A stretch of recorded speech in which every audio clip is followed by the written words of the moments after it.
Hi guys, we're going to go ahead and give this a try. We're going to look at Module 4, Lesson 15, Application Problem.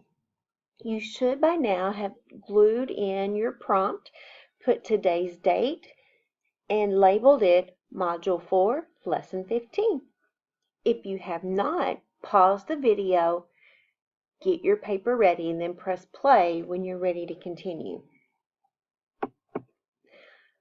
Follow along as I read this problem aloud. While I'm reading, close your eyes and make the picture in your head of the story problem. There are 136 students in the second grade at Miles Davis Elementary. 27 of them brought bag lunches to school. The rest buy the hot lunch. How many students are buying a hot lunch? Now that we've read the problem, let's go ahead and use our RDW strategy to solve it. We're going to read the problem first to find out the important information. When I'm looking for important information, the first thing I want to do is to make sure, and find the numbers in the problem. So I immediately see 136 students. So with your pencil, circle 136. The next number I see is 27, so circle 27. Now, I need to find out what the problem wants me to solve for. When I'm looking, it says it wants to know how many students are buying a hot lunch. Well, come back here. All right, let me try this again. See if I can get a straight line. All right, there we go. You should have underlined how many students are buying a hot lunch. The next thing I need to do is to draw and label. I want to go ahead and put this into a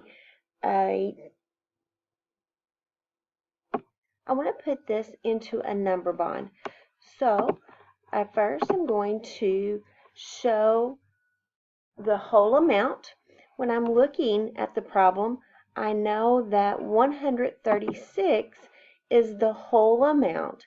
And then I know that part of those 136 is 27.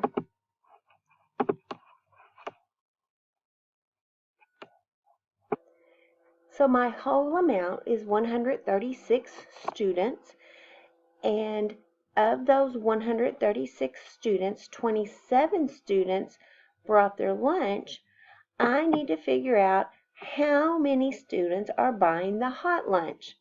So now I have drawn the Venn diagram and I'm ready to solve the problem. So to solve this problem, I'm going to set the problem up into a ones, tens, and hundreds chart. On your paper, go ahead and draw your ones, tens, and hundreds place value chart. And I want you to fill in 136.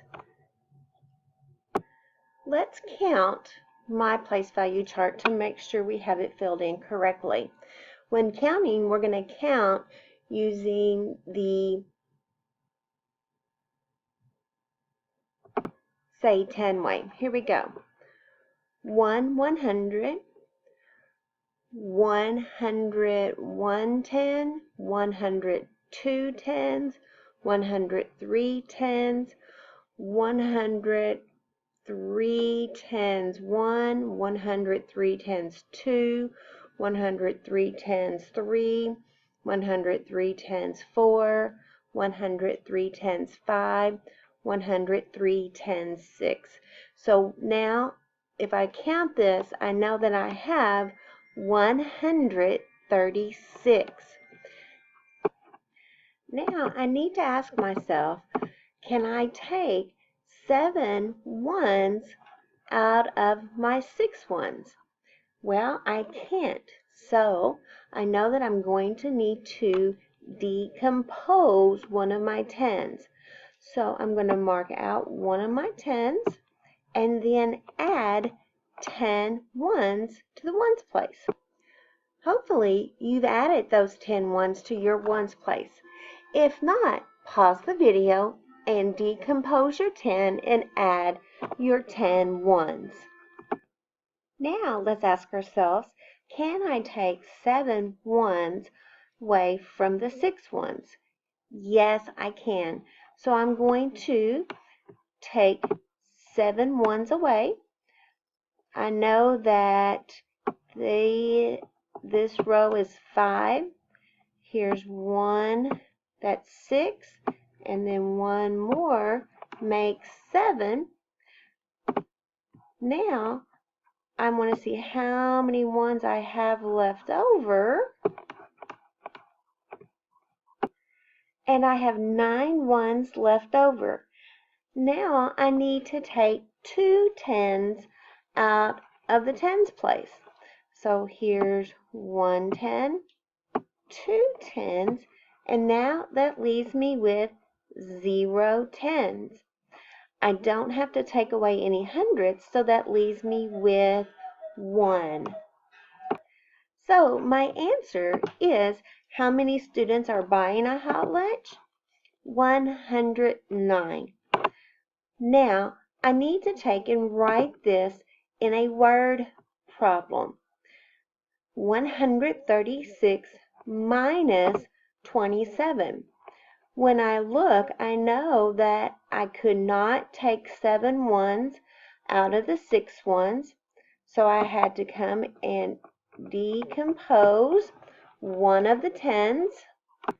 When I decomposed one of those 10s, it left me with 2 10s.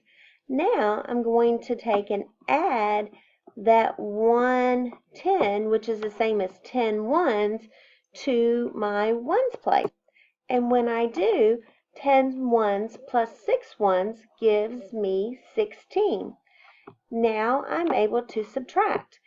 16 minus 7 leaves me with 9. Then I can subtract 2 10s minus 2 10s, which gives me 0. And then 1 100 minus 0 100ths leaves me with 1 100. Now I'm still not finished, because now I have to write my answer in a complete sentence. So when I write my answer in a complete sentence, I would say 109 students are buying lunch. If you have not completed any of this problem, pause the video and go back and work it now. If you're not sure about how to work it, here's your chance to go back and listen to the video again from the beginning. When you're ready, press play. Now it's time to share your work. I want you to take a picture of your work. Next, go to Seesaw and upload it. Then, explain how you solved the problem, just like I explained it to you. This will be your grade for your application problem. If you have questions, raise your hand and a teacher will be there as soon as possible to help you. Good luck!